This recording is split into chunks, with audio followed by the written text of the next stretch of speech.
Hello everyone. টকের টং এবং হোয়াট দ্য স্টোরির কোলাবোরেশনে ইলেকশন কাউন্টডাউন এপিসোড 1 আমাদের সাথে আছে আজকে আসিফ এন্তাজ রবি ভাই। আসসালামু আলাইকুম ভাইয়া, কেমন আছেন? সালাম ভাইয়া। ওয়ালাইকুম আসসালাম। ভালো আছি এবং আমাদের সাথে আছে আসিফ ইন্তাস রবি। একই সাথে আমাদের সাথে আছে মোস্তাফিজ ইমতিয়াজ এবং ফুয়াদ হাসান। কারণ আমরা এই ৩ জন ঠিক করছি যে আমাদের ইলেকশনের আরো ৭ দিন বাকি আছে। আমরা প্রত্যেকদিন আপনাদেরকে জ্বালানোর জন্য আইসা উপস্থিত হব এবং কালকে থেকে হোপফুলি কালকে থেকে বাংলাদেশ থেকে আরো কিছু তরুণ তুর্কি আমাদের সাথে যোগ দেবে। শুরু করো ইমতিয়াজ। শুরু করেন অসাম। ফুয়াদ ভাই, আপনার ফার্স্ট এর কোয়েশ্চেনটাই মাইরা দেন। ভাই আমার ফার্স্ট কোয়েশ্চেন হচ্ছে আম আমাদের ঢাকা ৮ আসনের জনাব মির্জা আব্বাস তিনি বলেছেন যে ঘুম থেকে উঠেই আম মানুষের উচিত যে স্রষ্টার স্মরণ করা। তো আপনার কাছে প্রশ্ন, আপনি ঘুম থেকে উঠে ভাই ১ম এ কি চিন্তা করেন? কার কথা আমি মনে করেন? ঘুম থেকে উঠে চিন্তা করি যে আজকে পাটোয়ারির কোন রিল বাইর হইছে। ঠিক আছে? বা আমি যতক্ষণ ঘুমাইছিলাম ততক্ষণ পাটোয়ারি বা মির্জা আব্বাসের এমন কোন রিল বাইর হইছে যেটা আমি মিস মিস করে করলাম। গেছি। ঠিক আছে? এইটাই আমার মেইন চিন্তা। But on a serious note আমি একটা কথা বলবো। I am very worried about Mirza Abbas সাহেব। আমি উনার ব্যাপারে আমি ভীষণ চিন্তিত। আই মাস্ট সে ইট। কারণ হইতেছে যে উনি কখনো এই সিচুয়েশনটা কখনো উনার লাইফে বোধহয় ফেস করেন নাই। উনি এতদিন ধরে রাজনীতিতে আছেন। কোনদিন এরকম হয় নাই যে একটা ছেলে কন্টিনিউয়াসলি উনাকে মানে যা মন চায় মানে আমি একটু আগে একটা ভিডিও দেখলাম যে মির্জা আব্বাসের প্রচার দলে আরকি একজন আরকি বেরোইছে, একটা কুকুর আসছে, লাত্তি মারছে। হ্যাঁ, পাটোয়ারি এইটা নিয়ে একটা রিঅ্যাকশন দিছে যে, কুকুরটাকে লাথি মারলো, কুকুরটা অপবিত্র হয়ে গেছে, আমি ওকে গোসল করাবো। গোসল করাবো। এখন আজকের ভাইরাল টপিক এটাই। মানে প্রবলেমটা কোথায়? প্রবলেমটা মানে আমার কাছে যে আমার কাছে এটা একটা সিরিয়াস প্রবলেম মনে হইতেছে। কেন? আমি খুবই শঙ্কিত উনাকে নিয়া। এখানে অনেকগুলো জায়গা আছে। ১ নাম্বার জায়গা হচ্ছে উনি কোনদিন এটার সাথে অভ্যস্ত না। উনি শুধু না যে উনাদের সময়কার সকল রাজনীতিবিদ একজনও এই ব্যাপারটাতে অভ্যস্ত না যে কেউ তাদেরকে কন্টিনিউয়াসলি খোঁচাবে। এটাতে তারা অভ্যস্ত না। তারা অভ্যস্ত হচ্ছে তারা রাস্তায় বেরোবে, সবাই সালাম দেবে, সবাই বয়ে সিটায়ে যাবে, ঠিক আছে? উনার কারো মনে হবে উনি কাউকে জড়ায় ধরবে। তা না, একটা মানে একদম নাতির বয়সী একটা ছেলে তাকে কন্টিনিউয়াসলি যাচ্ছে তাই ভাষা। ফরেন মাল খাওয়া, অমুক-তমুক মানে এমন কিছু নাই যেটা উনাকে বলতেছে না। এবং আমার ডাউট যে মির্জা আব্বাস সাহেব হয়তো Facebook ওইভাবে দেখেন না বা হয়তো YouTube ওইভাবে দেখেন না বা TikTok দেখেন না। আমার ধারণা হচ্ছে এই ধরনের রাজনীতিবিদদের যা হয় চারপাশে প্রচুর চামচা থাকে এবং চামচারা মনে করে যে একটা কথা যদি ক্লিক লাগাইতে পারি তাইলে আমার মানে নেতার কাছে আমার গুরুত্ব বাড়বে। হয়তো বলে, "স্যার শুনছেন নাকি ভাই? আপনারা তো এই কথা বলছে।" প্রবলেম কি? প্রবলেম হচ্ছে উনি তো এই কথা শুনে ট্রিগার খেয়ে যাইতেছে এবং উনার যে স্বাস্থ্য মানে ন্যাচারালি মানে আমার বয়স নিজেই হইছে আমি তো। উনার কত ছোট বয়স মির্জা হইছে। আব্বাস সাহেবের, ঠিক আছে? আমি আমার স্বাস্থ্য নিয়া শঙ্কিত থাকি এবং আমি যদি মিনিটে এভাবে ট্রিগার খাইতে থাকি একেকটা রিলে এ এ এইটা এইটা মানে এটা উনার স্বাস্থ্যের জন্য খুবই আ ক্ষতিকর। আবার একই সাথে আমরা করোনার সময় একটা বলতাম না? এটা হচ্ছে নিউ নরমাল। একই সাথে উনাকে এবং পুরানো দিনের রাজনীতিবিদদেরকে মেনে নিতে হবে যে this is new normal. Who knows course. যে মির্জা আব্বাস নির্বাচিত হওয়ার পর উনি তো ডেফিনিটলি এমপি তো হবেন এবং ডেফিনিটলি আমরা মোটামুটি নিশ্চিত উনি একটা বড়সড় মন্ত্রণালয় পাবেন। খুব টপ লেভেলের একটা মন্ত্রণালয় পাবেন। এবং পাটোয়ারি যদি বেঁচে থাকে, পাটোয়ারি আমার ধারণা সে এটা চালায় যাবে। ভাই That will be more Patwari যদি difficult. জিতে যায়, হ্যাঁ? পাটোয়ারি যদি জিতে যায়, পাটোয়ারি চান্স যদি আছে? অ্যা আমি জানি না এটা তো ভোটাররা ভালো বলতে পারবে যে পাটোয়ারি জিতবে কি জিতবে না। ঠিক আছে? আ পাটোয়ারি ভাইয়া জিতে অনেকে গেলে বলতেছে যে পাটোয়ারি নাকি যে অ্যা যে মজাগুলো করতেছে হ্যাঁ, সেগুলো খুব ঠাট্টার ছলে হলেও মানে হুম, কথাগুলোর মধ্যে অনেক কিছু উঠে আসতেছে হুম, যেগুলো হচ্ছে যে খুব সিরিয়াস টোনে বললে মানুষ মনে করবে অ্যাকুজেশন, বাট হুম, হুম, এখন বিশেষ করে চাঁদার বিষয় বলেন বা ইভেন মানে এই যে বললেন যে লেজুর বৃত্তি আছে, অনেকেই তার সাথে আছে যারা এরকম করছে, তারা তো অনেক কিছু করছে। হুম, হুম। সে কিন্তু সবাইকেই মানে মোটামুটি এরকম দিচ্ছে। সো অনেকেই বলতেছে যে এটা আসলে এক ধরনের অ্যাক্ট।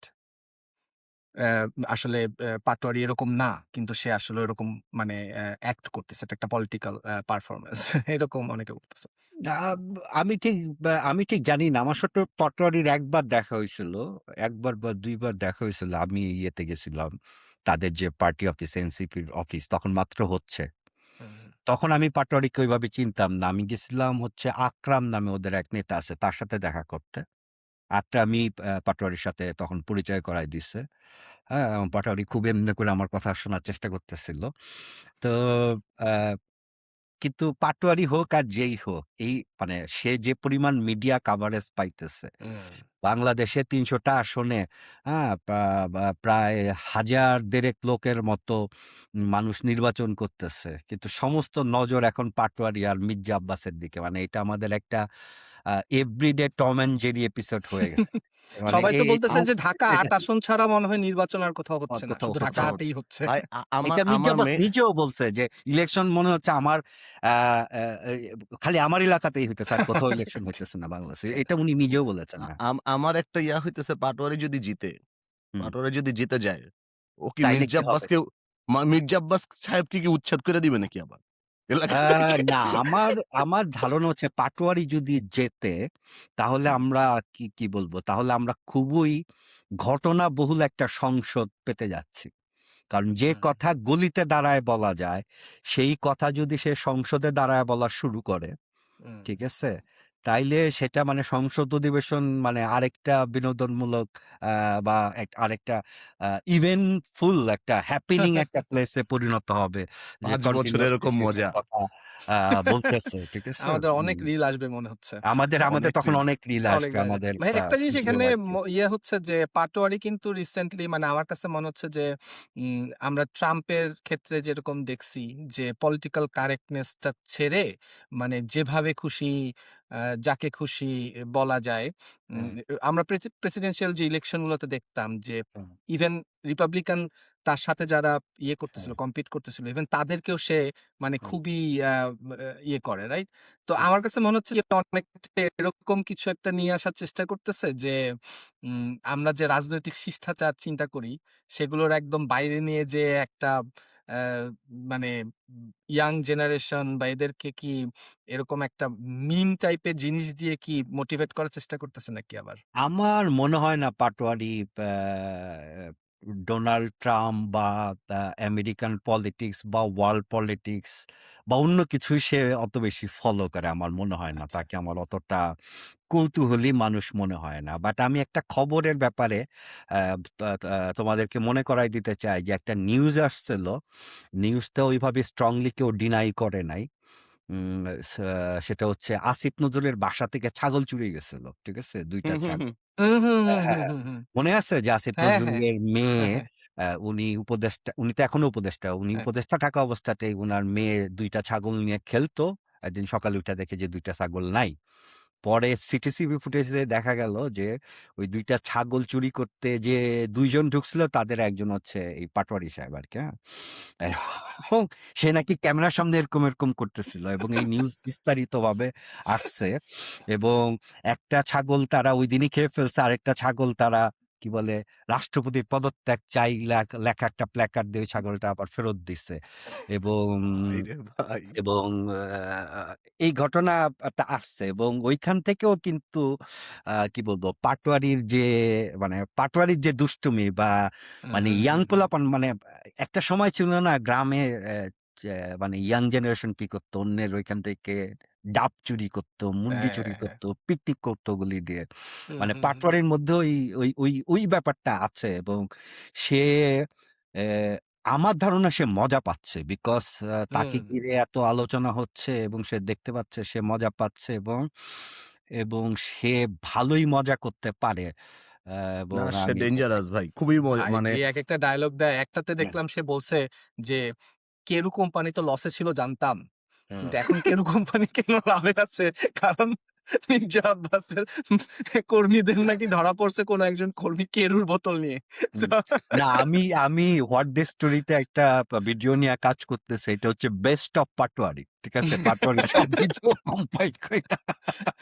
আপনার তো অনেক কনটেন্ট থেকে বেছে টপ কয়েকটা যাচাই করতে মানে হবে আরকি। পাটোয়ারি আমি বলব পাটোয়ারি আমাদের ইউটিউবারদের, আমাদের ঢাকায় যেসব মোজো সাংবাদিক আছেন, ইউটিউবার আছেন, তাদেরকে সে একদম জানে বাঁচাই দিছে। যে পরিমাণ ফুটেজ দিচ্ছে এবং ফুটেজ দিচ্ছে। আরেকটা, এটা হচ্ছে হিরো আলমের জন্য অত্যন্ত খারাপ খবর যে পাটোয়ারি যদি এই পারফরম্যান্স ইলেকশনের পরেও বজায় রাখে, আই হোপ সে বজায় রাখবে। কারণ there is nothing wrong about it, right? তুমি হুম। যদি তুমি যদি এস্টাবলিশমেন্টকে চ্যালেঞ্জ করো, তুমি যদি মন্ত্রীদের সমালোচনা করো, এবং পাটোয়ারি তো কাউরে ছাড়তেছে না, তারেক রহমান সম্পর্কেও বলতেছে, হ্যাঁ, এবং তুমি যদি এটা বলতে থাকো ক্রমান্বয়ে, ঠিক আছে, it could be your career যে তুমি একটা কি হুম। বলবো, তুমি একটা ওয়াচ ডগ যে সবসময় আর কি গেউ গেউ করতেছো।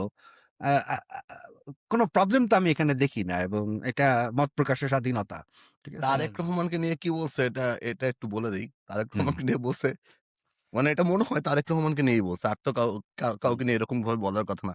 একজন দেখলাম ইন করে ঢুকছে, এখন দেখি ইন খুলে গেছে। হ্যাঁ, বুঝছেন? এটা এটা ভাই ও এটা যে সত্যি। জিনিস, আজকে দেখলাম আখের রস খাইতেছে আবার। হুম, বলে এই আখের রস দিয়ে কিন্তু অনেক কিছু হয়। কিন্তু আপনারা শুধু আখের রসটাই খায়েন কিন্তু। অন্য কিছু আবার বানায় টানায় খায়েন আখের না। রস কি হালাল না? জিজ্ঞেস করছে। আখের রস বাট আখের তো রস হালাল। আমি আমি ইয়ের ব্যাপারে, ইয়ের হেলথ নিয়ে, মির্জা আব্বাস সাহেবের হেলথ নিয়ে সিনসিয়ারলি অডিট, যে আহ, কখন কি বলে বসে, আর উনি মানে এইভাবে যদি ঘন ঘন রিয়াক্ট করতে থাকেন, বাট মানে আমি জানি না যদি উনাদের কেউ শুনে থাকেন বিএনপি নেতৃবৃন্দ, আমি বলবো যে এটাকে এত গুরুত্ব দেওয়ার কিছু নাই। এই নিউ নর্মালটাকে মেনে নিতে হবে যে পোলাপান এখন এইসব কথাবার্তা বলবে, পোলাপান এখন এগুলি করবে, আহ, আহ, এবং এটা আপনাদেরই ব্যর্থতা।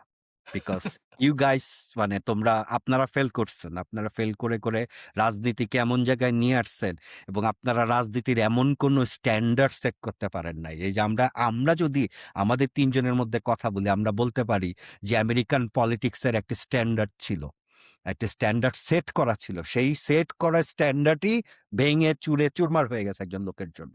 আর বাংলাদেশের রাজনীতিতে কোনো স্ট্যান্ডার্ডই নাই। হ্যাঁ, এবং বাংলাদেশের এই যে বাংলাদেশের সংসদে কি হইতো, গান গাইতো মমতাজ, তারপর যে হাজী সেলিম, উনি কি ভাষায় কথা বলতেন, ঠিক আছে, বদি, হ্যাঁ। ওই যে ইয়াবা। টেকনাফের বদি, বাংলাদেশের পাবলো এসকোবার, হ্যাঁ, হুম। সে চিটাঙ্গা ভাষায় বলতো যে কেউ যেন মাদক না নেয়, হ্যাঁ? আমার যুদ্ধ মাদকের বিরুদ্ধে, ঠিক আছে। তো এইগুলি তো আমরা করছি, আমরা তাদেরকে নমিনেশন দিছি, আমরা তাদেরকে সংসদে পাঠাইছি, ঠিক আছে। আমরা কি করি নাই, মানে বাংলাদেশের রাজনীতিবিদরা কি আকামটা করতে বাকি রাখছে, কি মানে হেন কোনো মানে হত্যা, গণহত্যা, চুরিচামারি, এন হেন কোনো কেলেঙ্কারি নাই যে তারা করতে বাকি রাখছে, ঠিক আছে। সেই তুলনায় পাটোয়ারি বা পাটোয়ারির মতো যারা এইসব কথাবার্তা বলছেন, আমি এগুলাকে অত বেশি কি বলবো, আমি এটাকে মোটেও অপরাধ হিসেবে দেখছি না। আমি বলি যে আপনারা এটা ডিজার্ভ করেন, আপনারা রাজনীতিটাকে এই জায়গায় নিয়ে আসছেন। ভাই এটা তো আমরাও অপরাধ নাই। কিন্তু আমার কাছে কেন যেন মনে হচ্ছে যে মানুষ আসলে উম মানে এমন ১ম দিকে মনে হচ্ছিল যে হয়তোবা খুব একটা মানে সিরিয়াস কিছু না। বা মানুষ হ্যাঁ, হয়তোবা এই জিনিসগুলোকে সিরিয়াসলি নিবে না। কিন্তু আমার তো মনে হচ্ছে মানুষ খুব এনজয় করছে যে এরকম হিউমিলিয়েশন। হুম, হুম, কারণ আমাদের মধ্যে কিন্তু একটা ব্যাপার আছে যে আমরা হিউমিলিয়েট করতে পারি না এইসব পাওয়ারফুল মানুষদেরকে। হুম, হুম, তাদেরকে হুম। খুব শেমিং করতে পারলে আমাদের খুব মজা লাগে। কারণ আমাদের তো সবসময় না পাওয়া, তাদের এগেইনস্ট এ আমাদের জাস্টিস না পাওয়ার একটা ব্যাপার আছে। আমাদের সবার কাছে মনে হচ্ছে যে এই যে আমরা রিলটা খুব মজা পাচ্ছি, এটাও মনে হয় আব্বাস সাহেবের খুব খারাপ লাগতেছে। কারণ অ্যা মানে আমাকে এত হিউমিলিয়েট করতেছে, আমাকে নিয়ে যাচ্ছে তাই বলতেছে, এবং এবং মানুষজন আসলে এটা হাজার মিলিয়ন ভিউ, মানে এটার এত মানে ইয়ে পাচ্ছে, কভারেজ পাচ্ছে। আমার মনে হচ্ছে যে মানুষ কিন্তু বেশ মজাই পাচ্ছে এটা দেখে। হ্যাঁ, আমরা এটাকে একটা কি বলবো, একটা রিভেঞ্জ রিল বলতে পারি। কারণ এই যে আমি ফুয়াদ আপনার সাথে একদম সম্পূর্ণভাবে একমত যে আমরা সাধারণ মানুষ তো এই ধরনের লোকদের সম্পর্কে বা এই ধরনের লোকদের ব্যাপারে দীর্ঘদিন কথা বলতে পারি না, একেবারেই কথা বলতে পারি না, এবং এটা তো অসম্ভব ব্যাপার যে একজন শামীম ওসমানের বিরুদ্ধে নারায়ণগঞ্জে দাঁড়ায় কোনো কথা বলা। এটা তো মানে কথা বলে হুম, তো হুম। মাথাটা নিয়ে আর বের হয়ে আসা সম্ভব ছিল না। একই রকম মানে আমরা গত ১৬ বছরে হয়তো দেখি নাই, এজন্য আমরা ভুলে গেছি। কিন্তু আমার মতো বুড়া মানুষ যারা আছে ১৬ বছর আগে যখন বিএনপি বা বিএনপি রাজনীতিতে খুব সক্রিয় ছিল এবং মানে বিএনপির প্রভাব প্রতিপত্তি ছিল, তখন মির্জা আব্বাস এরা তো খুব প্রতিপত্তিশালী মানুষ ছিলেন এবং হুম, এটা তো হুম, হুম। অকল্পনীয় ব্যাপার ছিল যে শাহজাহানপুরের গলিতে দাঁড়ায়া হ্যাঁ এক্সাক্টলি। কুকুরকে সে লাত্তি মারছে, এর জন্য কুকুরকে গোসল করে পবিত্র করবে, এই ধরনের কথাবার্তা বলা ভাই এটা মানে এটা নাকি এআই? এটা আর বলে আবার এআই? কুকুরকে গোসল করানোর যে ভিডিও বা ছবি বের হইছে ওইটা এআই। তো আমি একটা শেষ ভিডিও পাঠাইছি একটা গ্রুপে। হ্যাঁ, হ্যাঁ, ওইখানে আবার সে বলতেছে যে এরকম কি আ সত্যি। না আমি যদি ওই পাইতাম কুকুরটাকে যদি তাহলে আমি আমি পাই তাকে আমি গোসল গোসল করাইতাম। করাবো। হুম, ঠিক আছে? এরকম টাইপের ও কনসেপ্ট। এআই নিয়ে একটা ভালো কথা। আমার মনে হয় পাটোয়ারি থেকে আমরা এআই এ চলে যেতে পারি। আমার ধারণা হচ্ছে যে উম এই নির্বাচনটা বাংলাদেশের তরুণ সমাজের জন্য একটা বিরাট পজিটিভ দিক নিয়ে আসছে। সেটা হচ্ছে যে ইলেকশনকে কেন্দ্র করে যে পরিমাণ ফেক এআই এর অর্ডার রাজনীতিবিদরা দিতেছেন। মানে হুম, যে পরিমাণ ফেক এআই এর অর্ডার এই পোলাপান পাচ্ছে, যারা বিশেষ করে যারা বট পেজ চালায় বা যারা মিম পেজ চালায়, তাতে করে এআই শিল্পের একটা বিরাট বিকাশ বাংলাদেশে ঘটছে। আমি একটু আগে প্রথম আলোতে একটা রিপোর্ট পড়লাম যে একজন গ্রামের একটা ছেলে সে ৫ মিনিটের মধ্যে এআই দিয়ে যেকোনো সুরের ওপর, যেকোনো বিটের ওপর সে নির্বাচনী গান বানায় দিতেছে এবং এটা হাজার, হাজার কোটি, কোটি কোটি, কোটি দর্শক সেটা দেখতেছে এবং এটা কোটি টাকার বাণিজ্যে পরিণত হচ্ছে। আমার পয়েন্টটা হচ্ছে যে পৃথিবীতে এআই নানান কাজে ব্যবহার করা হচ্ছে, হবে বা হয়েছে। কিন্তু বাংলাদেশে এআইটা ইলেকশন উপলক্ষে পোলাপান যে লেভেলে নিয়ে গেছে, আমি নিজে এখন মানে যেমন আমি কুকুরকে গোসল করানোর যে ভিডিও দেখছি, ওইটা হুম। দেইখা আমি নিজে কিন্তু এআই একজন ছোটখাটো এআই বিশেষজ্ঞ। আমি কিন্তু জানি যে ওইটা এআই দিয়ে বানানো। আমি বুঝি না। এবং হুম। এখন দেখা যাইতেছে এটা এআই দিয়ে বানানো এবং এই ইলেকশন মোটামুটি মানে আমার বোধহয় রেজাল্ট দেখার পরও মানে তোমাদেরকে জিজ্ঞাসা করতে হবে যে ভাই এটা এআই ঠিক আছে নাকি? কিনা? তুমিও আমারে জিজ্ঞেস করবা যে রুই ভাই আমি যা দেখতেছি আপনিও কি তাই দেখতেছেন? মানে এআই এর একটা মানে পোলাপান আরকি আমরা মোটামুটি দেখাই দিলাম এআই দিয়ে ভাই মানে এআই এআই এর সাথে শিল্পের আরেকটা বিকাশ ঘটলো। আরেকটা টপিক আমার কাছে খুব মজা লাগতেছে এবার সেটা হচ্ছে যে আমরা কিন্তু গত প্রায় মানে ৫ই অগাস্টের পর থেকে অনেক গেম বের হইতে দেখছি। ও মানে খুব মজার, হুম, মজার গেম বের হইছে। হুম। তারপরে রিসেন্টলি এবার পাটোয়ারি আর মির্জা আব্বাস আমি আবারও পাটোয়ারির গল্পে চলে গেলাম। বাট সরি টু পাতা রিটার্ন টু না, পাটোয়ারি। দ্যা না, না, টপিক। না ঠিক আছে মানে কোনো সমস্যা বল এত হ্যাঁ। এমন সব গেম বের হইছে। একটা গেম বের হইছে ভাই মশা আসতেছে। হুম। মির্জা আব্বাস মাঝখানে আছে আপনাকে ট্যাপ করে, করে মশা মারতে হবে। What is this? এইটা কোন ধরনের ফাজলামি ভাই? এইটা ম মশা মুখে কি, লাগলে আবার কি লাল হয়ে মানে যায়। ফুয়াদ আপনি কেন এর মধ্যে ফাজলামি দেখতেছেন? আমি তো ভাই এর মানে মধ্যে মানে উম পোলাপাইনের একটা এটা খুব গেম মজা লাগতেছে ডেভেলপ আরকি। করা, আপনি তো আমেরিকায় থাকেন। একটা গেম ডেভেলপ করা এটা কি বাড়ির কাছে কথা? না, আমি তো না মানে একটা না, আমি সেটা তো কমপক্ষে অবশ্যই ১ হ্যাঁ। ডজন গেম দেখছি যে একটা লাফায়, লাফায় পাটোয়ারি পাটোয়ারি। পার পাতা পাটোয়ারি হইতেছে। ভাই। আরেকটা হচ্ছে কি বলে পাটোয়ারি ওই যে কি বলে চাঁদা এরকম, এরকম করেই করতেছে। মানে ভাই একের GTA পর এক 5 এর গেম। মতো একটা বানাইছে সেটা হচ্ছে লাস্ট বস মির্জা আব্বাস। তাকে ও হচ্ছে চান্দাবাজ, চান্দাবাজ বলে পিটাইতে, পিটাইতে লাস্ট বস হচ্ছে মির্জা আব্বাস। মানে এটা তবে একটা মানে সিরিয়াস বিনোদনে পরিণত হইছে। আমাদের বোধহয় এই ৭ দিনই কথা বলতে গেলে বারবার পাটোয়ারি প্রসঙ্গ চলে আসবে। কারণ পাটোয়ারির হাট হাত থেকে আমাদের মনে হয় না আপাতত কোনো মুক্তি আসছে। আমি এবং আমি তো লোকজন এখন ভাই টক শো দেখে না। লোকজন এখন পাটোয়ারির রিল দেখে। পাটোয়ারির রিল দেখে ভাই। আমি তো ধরে করছি যে পাটোয়ারির জন্য বেস্ট সলিউশন আসলে মির্জা আব্বাস জিতে যাওয়াই। কারণ মির্জা আব্বাস যদি জিতে যায় উনার মাথাটা একটু ঠান্ডা হবে আশা করি। যদি হাইরা যায় এই কার গরম মাথা মাথা ঠান্ডা আবার মানে গরম মির্জা হবে। আব্বাস জিতে গেলে কার মাথা ঠান্ডা হবে? মির্জা আব্বাসের নিজের মাথা ঠান্ডা হবে। ও আচ্ছা, আচ্ছা, আচ্ছা, আচ্ছা। বুঝছেন? হুম। কিন্তু উনি যদি হাইরা যায় উনার মাথা তো এখন এমনিই গরম। না বে বে মির্জা আব্বাস যদি হেরে যান, মানে আমি যদির কথা বলতেছি, ইফ যে মির্জা আব্বাস যদি হেরে যান, এটা একটা কি বলবো? এটা একটা তোলপাড় টাইপের একটা কাণ্ড হয়ে যাবে বাংলাদেশের রাজনীতিতে। মানে এটা আ কি বলবো? এটা বোধহয় মির্জা আব্বাস নিজেও বিশ্বাস করবেন না উনি হেরে গেছেন। এবং এটাই তো হুম। এটার একটা আবারও এগেইন হেলথ রিস্ক। ওই এই মুহূর্তে ওই যে ভাই আমাদের ওই যে বাংলা সিনেমার একটা দৃশ্য আছে না আনোয়ারের, "আমেনার মা" ভাই আমাদের আমি চ্যানেল খুব থেকে সারপ্রাইজড হব না এরকম কিছু ভাই ঘটলে। আমাদের হ্যাঁ, চ্যানেল থেকে একটা সিরিয়াস অ্যানাউন্সমেন্ট দিয়ে দেই। হ্যাঁ, হ্যাঁ, যে হ্যাঁ। টকে টং এবং হোয়াট দ্য স্টোরি থেকে আমরা সবাইকে বলি যারা আপনারা দেখতেছেন তারা প্লিজ মির্জা আব্বাসের কাছের মানুষজনকে যে বলেন যাতে তারা কোনো রিল এবং মিম শেয়ার না করে মির্জা আব্বাসের কাছে। আমরা চাই তিনি সুস্থ স্বাভাবিক থাকুন এবং হ্যাঁ, এবং নির্বাচনের ট্রিগার খাওয়া প্রেশার এবং যাবে না। পাটোয়ারির কোনোভাবেই প্রেশারে তিনি ট্রিগার যাতে খাওয়া যাবে না। এবং মির্জা আব্বাসের সাথে যারা আছেন, হ্যাঁ, মির্জা আব্বাসের সাথে যারা আছেন, তাদেরকে আমি বিনীতভাবে বলতে চাই যে আপনারা আপনাদের পলিটিক্যাল গেইনবাজি করার জন্য যে বড় ভাই আপনারা তো এই কথা বলছে, হ্যাঁ? এইটা বন্ধ করেন। লোকটাকে সুস্থভাবে বাঁচতে দেন। কারণ এটা হইতেছে কি, এটা একটা ডমিনো এফেক্টের মতো হয়ে যাইতেছে। পাটোয়ারি একটা কথা বলতেছে, মির্জা আব্বাসকে সেটা গিয়া তার লোকেরা বলতেছে। মির্জা আব্বাস সেটার উত্তর দিতেছে, সেটার উত্তর পাটোয়ারি দিতেছে। পাটোয়ারির উত্তর মির্জা আব্বাস দিতেছে। মির্জা আব্বাসের উত্তর মানে এটা চলতেছেই। এটা একটা একটা জায়গায় থামা উচিত। এবং ওই যে আমি বললাম এগেইন হেলথ রিস্ক এটা সাংঘাতিক এরকম আ ট্রিগার খাইতে তো মানে এটা এবং তার আশেপাশের লোকজন এবং আমরা সিরিয়াসলি বলতেছি আমি ফুয়াদ ভাইয়ের সাথে একমত যে আপনারা কেউ যদি এটা দেখে থাকেন, ঠিক আছে? আমরা জানি আপনারা পাটোয়ারিরে থামাইতে পারবেন না। পারবেন না। প্লিজ মির্জা আব্বাসকে সেভ করেন। পাটোয়ারিরে শাহজাহানপুরের কোন খাম্বার সাথে বাইন্ধা রাখা ছাড়া আমি কোন উপায় আ দেখতেছি না। আমরা একটা একবার হইছিল ক্যাম্পুইলা নিয়ে জোকটা। একবার হইছিল কি তখন আমজাদ হোসেন খুব ঘন, ঘন ঈদের মানে প্রতি ঈদের নাটক লিখতো। ওই যে কি একটা নাটক ছিল না তার? গোলাপ খুবই মানে একটা তো সিনেমা বানাইতো গোলাপি নিয়া, গোলাপি গোলাপ ট্রেনে এখন তো কিন্তু গোলাপি তার ঈদের একটা নাটক লিখতো। মানে হাসির নাটক, বুঝছি। ভাড়ামিতে পরিপূর্ণ। প্রতি ঈদে লিখতো। ঠিক আছে? হুম। তো উন্মাদ তারে নিয়ে একটা লিখছে। কার্টুন তখন আঁকছিল যে তারে আমজাদ হোসেনরে গাছের সাথে বাইন্ধা রাখছে, হ্যাঁ? এই যে ঈদ চমকায় প্রচ্ছদ ছিল এটা যে তাকে গাছের সাথে বাইন্ধা রাখছে। এবং আচ্ছা। আমজাদ বলতেছে, "ছুটলেই আমি ঈদের নাটক লিখবো।" হ্যাঁ?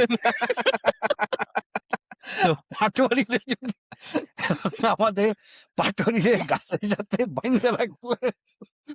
ও ছোটা মাত্র বাবা ভয় যে এলাকায় ছুটলেই চলে সে যাবে। মির্জা আব্বাসকে নিয়ে কিছু একটা বলে ফেলবে। মির্জা আব্বাসকে কিছু আমরা একটা একটা হ্যাশট্যাগ চালু করি ভাই, সেভ মির্জা আব্বাস। সেভ মির্জা আব্বাস অথবা স্টপ বুঝছেন? পাটোয়ারি। ঠিক আছে? স্টপ সেভ আচ্ছা ভাই মির্জা পাটোয়ারি দিয়ে এমন হবে করা না। যায় না এটা কাজ আমরা করবে একটা না। ক্রাউড ফান্ডিং করে ফেলি। গো ফান্ড হ্যাঁ, মি মির্জা হুম, আব্বাসের স্বাস্থ্য শরীর উনি অসুস্থ। উনার হুম, জন্য টাকা লাগবে। টাকা লাগবে। খালি কি মির্জা আব্বাস মেজাজ হারাচ্ছে ফুয়াদ ভাই? আপনি যদি দেখেন বা মোস্তাফিজ তুমি যদি দেখো তো আমার কাছে মনে হচ্ছে জামাতের যিনি আমির ও আচ্ছা। উনাকে আমি কিন্তু উনার একটা ফুটেজ দেখলাম যে দেখলাম যে উনি চকচক রাগের চোটে উনি গনগন করতেছে। বলল যে আ আমি মুক্তিযুদ্ধ নিয়ে উনি কি যেন বলছে। ঠিক আছে? হ্যাঁ, বলল আমি বললাম কি সাংবাদিকরা ছাপাইলো কি? ঠিক আছে? এরা তো আমার পিছনে লাগছে এবং উনি বিএনপিকে বলতেছে নব্য ফ্যাসিস্ট। ঠিক আছে? হুম, পুরানো ফ্যাসিস্ট এবং নব্য ফ্যাসিস্ট এবং আমাদের ভুলে গেলে চলবে না যে ৫ই আগস্টের পর জামাত যে সবচেয়ে বড় জনসমাবেশ করছিল, সেই জনসমাবেশে এই ডাক্তার শফিকুর রহমান উনি পড়ে গেছিলেন এবং হুম, পড়ে যাওয়ার পর উনি কিন্তু ডাক্তার। ডাক্তার হিসেবে কিন্তু উনার উচিত ছিল সাথে সাথেই হাসপাতালে চলে যাওয়া। মানে ডাক্তার হোক, রোগী হোক মানে আপনি যদি পড়ে যান। উনি কিন্তু ওই অবস্থায় বক্তৃতা চালায় গেছেন এবং এরপর তো আমরা দেখলাম যে তার হার্টের অসুখ ধরা পড়ছে এবং সার্জারি হইছে। আমি যদি ভুল না করে থাকি যে তার ওপেন হার্ট সার্জারি হইছে। ঠিক আছে? এই অবস্থাতে তিনি যে এই যে মানে যে পরিমাণ পরিশ্রম করতেছেন উনি এবং তারেক রহমান ২ জনই। মানে হুম, যে পরিমাণ পরিশ্রম করতেছেন, আমার নিজের ওপেন হার্ট সার্জারি হইছে। ১ম ৩ মাস মানে মোটামুটি বিছানা থেকে উঠা যায় নাই। তারপরের ৩ মাস উঠা গেছে, টুকটাক কাজ করতে পারছি। তারপর আরো ৫-৬ মাস তো বা পুরো ১ বছর তো এখনো আমাকে খুব সাবধানে থাকতে হয়। আমি এই রাজনীতিবিদদের জন্য খুব খারাপ লাগতেছে যে ইলেকশনের সময়টা তাদের জন্য ভয়াবহ। বিশেষ করে যদি পার্টির প্রধান হওয়া মানে পার্টির প্রধান যদি কেউ হয় যেভাবে বাংলাদেশের এক প্রান্ত থেকে আরেক প্রান্তে তারেক রহমান বলো আর বলো রফিক রহমান, শফিকুর ডক্টর রহমান। শফিকুর রহমান তাদেরকে যেভাবে এক প্রান্ত থেকে আরেক প্রান্তে ছুটতে হচ্ছে, তো আমাদের দর্শকদের প্রতি অনুরোধ, যারা ভবিষ্যতে রাজনীতি করতে চান তারা অবশ্যই স্বাস্থ্যের যত্ন দিবেন, প্রচুর খাওয়া দাওয়া করবেন, ব্যায়াম করবেন, শরীর ফিট রাখবেন, আজে বাজে কোনো অভ্যাস করা যাবে না এবং দেশি তো আখের খাওয়াই রস যাবে না। হালাল খেতে হবে। আখের রস অন্যভাবে খাওয়া যাবে না। কি কি খাওয়া যাবে না? আখের আখের রস রস, আজকে আখের রস। পাটোয়ারি বলছে আখের আখের রস রস খাওয়া যাবে, আখের রস দেশি হোক বিদেশি হোক কোনো বাদ দিতে ধরনের হবে। আখের রস খাওয়া আখের যাবে না। রস ওর খাওয়া সাথে যাবে খুব মানে শরীরটাকে ফিট রাখতে হবে এবং মানে শরীরটাকে ফিট না রাখতে পারলে আসলে বাংলাদেশে পলিটিক্স করা কোনোভাবে সম্ভব না আমাদের পলিটিশিয়ানদের। এবং এত কথা বলা, হুম, হুম। কন্টিনিউয়াসলি কথা বলা এবং প্রথম আমরা দেখতাম যে তারেক রহমানের ক্ষেত্রেও দেখতাম যে তার সাথে কেউ হাত মিলাইতে যাচ্ছে, গাড়ির সামনে দাঁড়ায় পড়তেছে। উনি এগুলাকে এন্টারটেইন করতেন। হুম, হুম। উনি এন্টারটেইন করতেন। কিন্তু আমি তখন অনেককে বলছিলাম যে এটা উনি বেশিদিন করতে পারবেন না। কারণ এটা মানুষের পক্ষে সম্ভব না।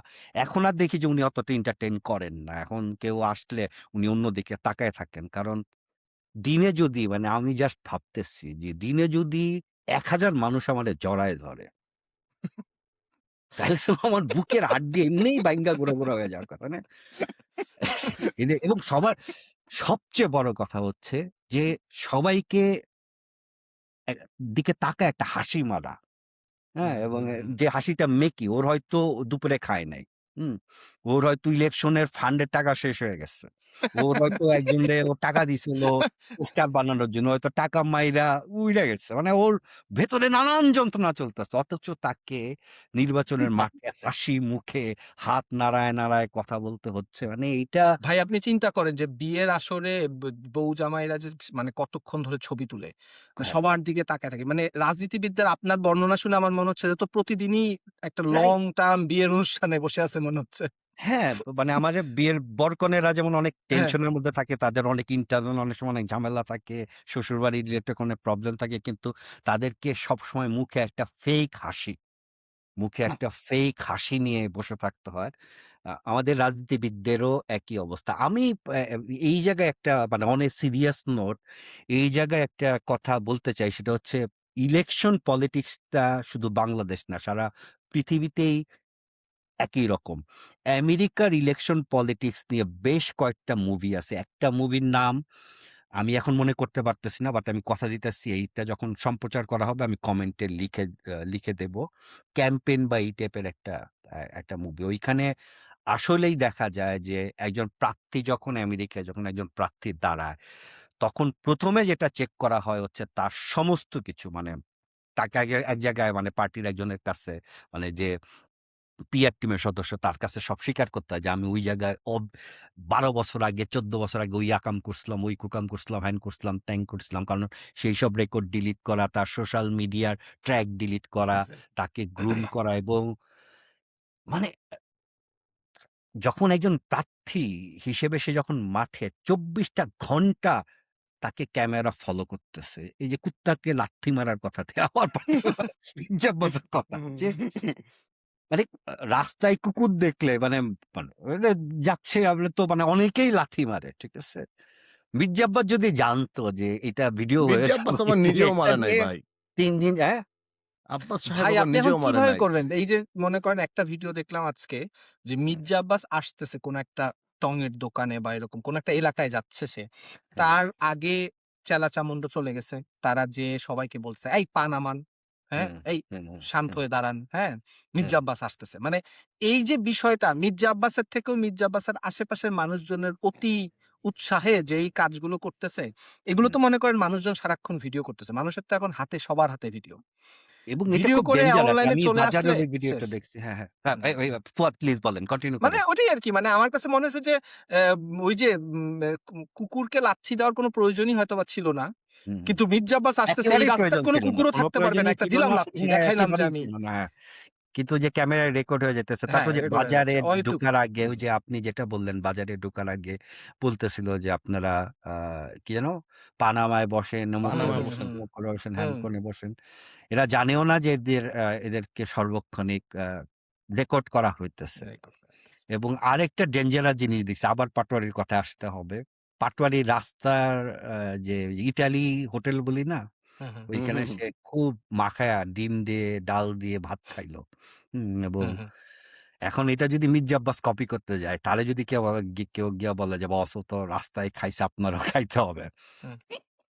মির্জা আব্বাস সাহেব এই কাজ অবশ্যই করবেন না। এটা আপনার জন্য না। এই বয়সে এটা করা অত্যন্ত ঝুঁকিপূর্ণ হবে। আপনার পেটে সইবে না এটা। মানে এই সময়টা মানে এই রিস্ক অন্য যেকোনো রিস্ক আপনি রিস্ক নেন। নিয়েন না। এই রিস্ক নিয়েন না। মানে পাটোয়ারি যা করে সব করতে যায়েন সব না। আপনার তাইলে করতে হবে। সব আপনার জন্য না। না। আচ্ছা পাটোয়ারি ভাই খাইতে এবার মানে এবং হ্যাঁ, পাটোয়ারি এমন মানে আমি শয়তান শব্দটা ব্যবহার না করি এমন দুষ্ট ও খাইতেছে বলতেছে যে হোটেলের খাবার এই খাবার একই, হ্যাঁ? এটা তো মানুষই খায়। মানে ও চাইতেছে যে মির্জা আব্বাস এটা খায়।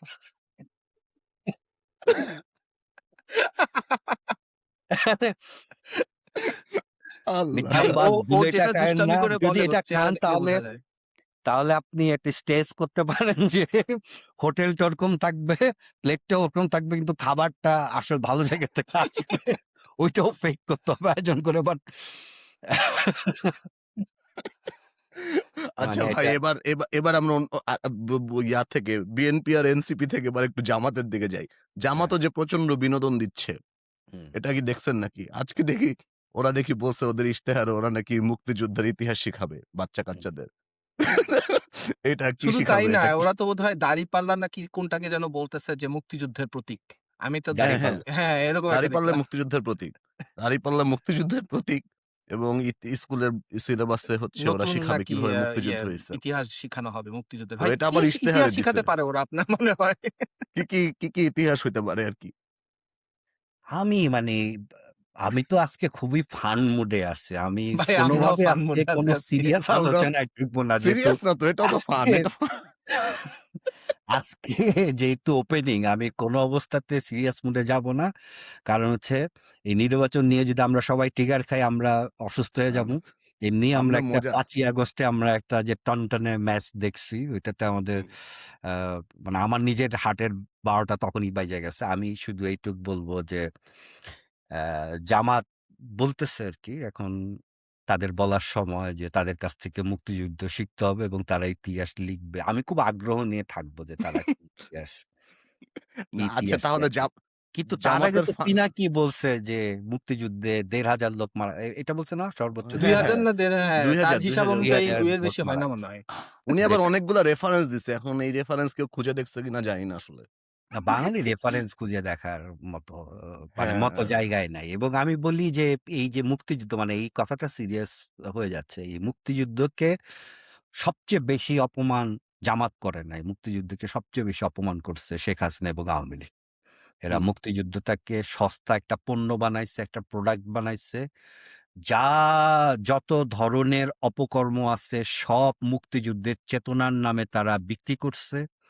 ফলে সাধারণ মানুষ স্পেশালি যেসব ইয়াং জেনারেশন যে জেন জি গুলা আছে, যাদের জন্ম মুক্তিযুদ্ধের অনেক পরে, তারা মুক্তিযুদ্ধ বলতে কি বুঝছে? মুক্তিযুদ্ধ বলতে তারা বুঝছে যে এইটা এমন একটা শব্দ, যে শব্দ ব্যবহার করে বাংলাদেশের সবচেয়ে বড় চুরিটা করা যায়।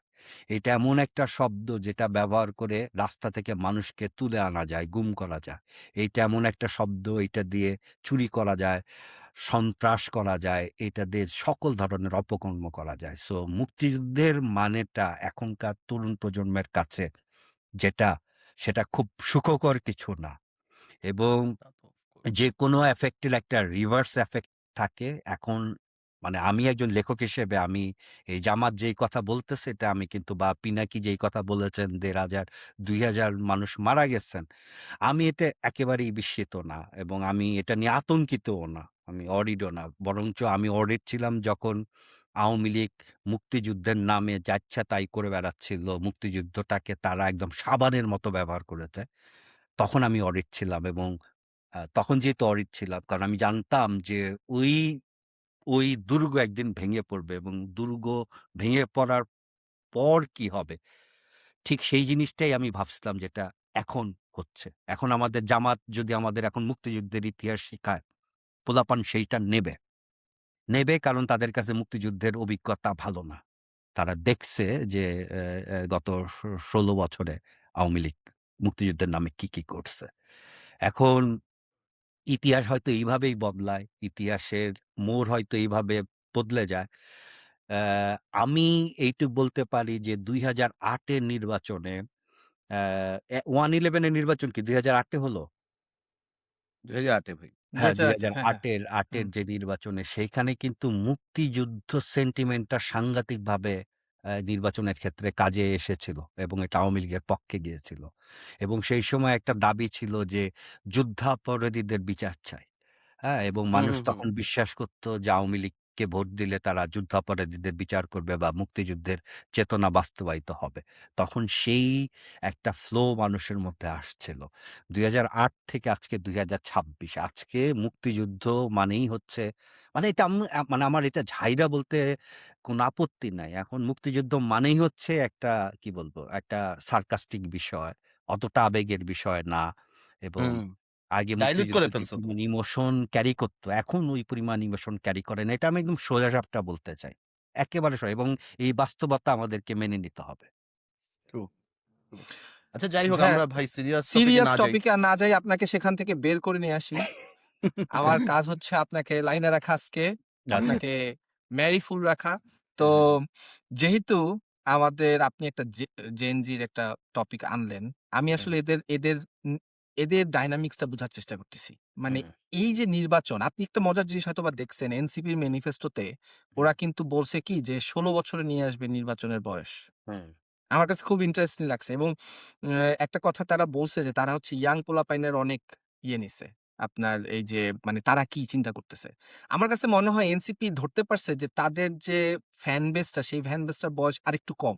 হ্যাঁ, হুম, মানে এটা অনেকটা ইউএস এর পলিটিক্স এ জেরিমেন্ডারিং এর মতো আরকি। মানে হ্যাঁ, আপনার যেখানে মানুষজন বেশি আছে সেটাকে যদি আপনি আপনার এরিয়ার মধ্যে আনতে পারেন তাহলে জিতে যাবেন। এরকম আরকি অনেকটা। হ্যাঁ, হ্যাঁ, তো আমার মনে হয় ওরা চিন্তা করতেছে যে ইয়াং ছেলেপেলে যেহেতু খুব ইন্টারেস্টেড আমাদের ফ্যান বেসটা ওখানে আমরা যদি ১৬ তে নিয়ে আসতে পারি তাহলে আমাদের ভোট ব্যাংকটা বেড়ে যাবে অনেক।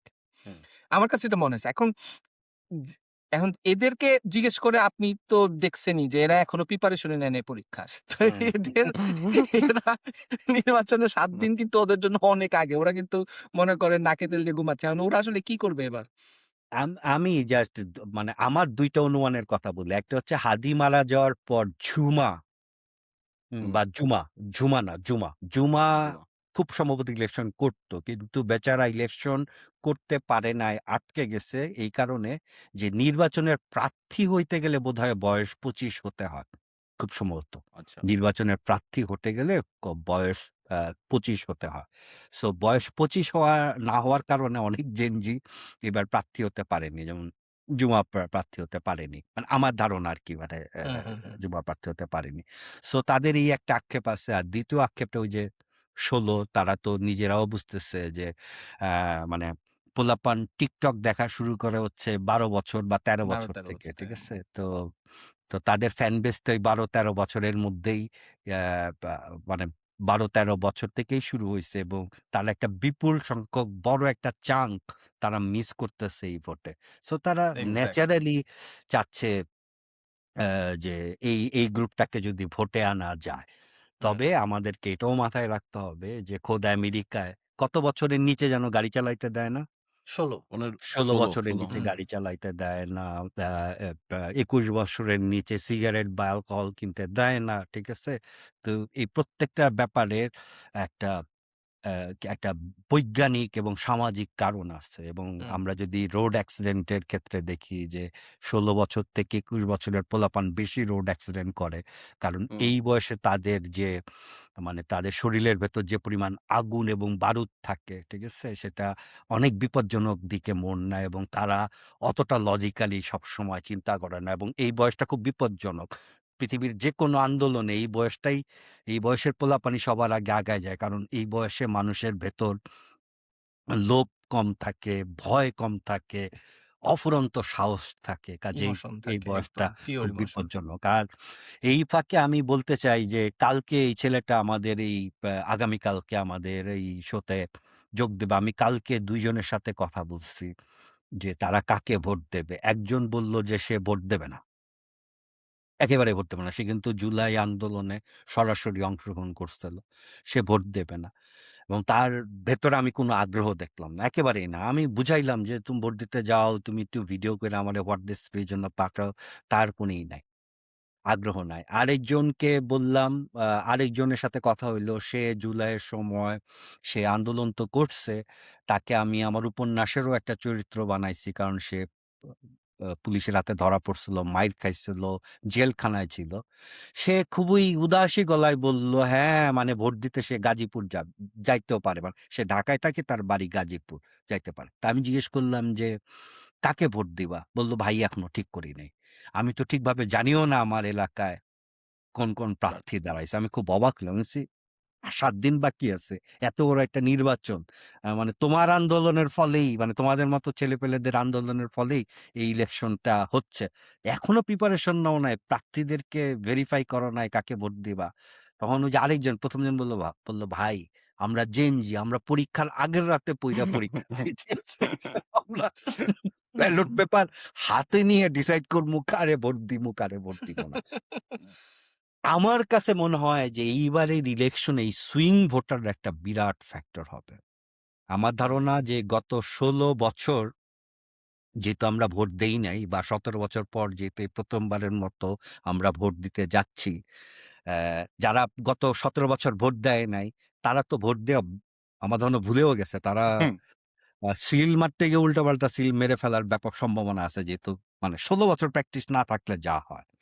তো সেই কারণে আমার মনে হয় যে যারা ইলেকশনে দাঁড়াইছেন, তাদের বোধহয় কোথাও একটা গ্যাপ হচ্ছে। তারা আমার আমার বিশ্বাস আরকি মানে আমার এটা ভয়। ঠিক বিশ্বাস না, এটা খারাপ বিশ্বাস বলা যায়। এটা ভয় যে কোথাও একটা গ্যাপ আছে যে কমিউনিকেশনটা ঠিকভাবে তারা করতে পারছেন কিনা। তারা তাদের মেসেজটা, তাদের কথাটা ঠিকমতো জাতির কাছে পৌঁছাইতে পারতেছেন কিনা।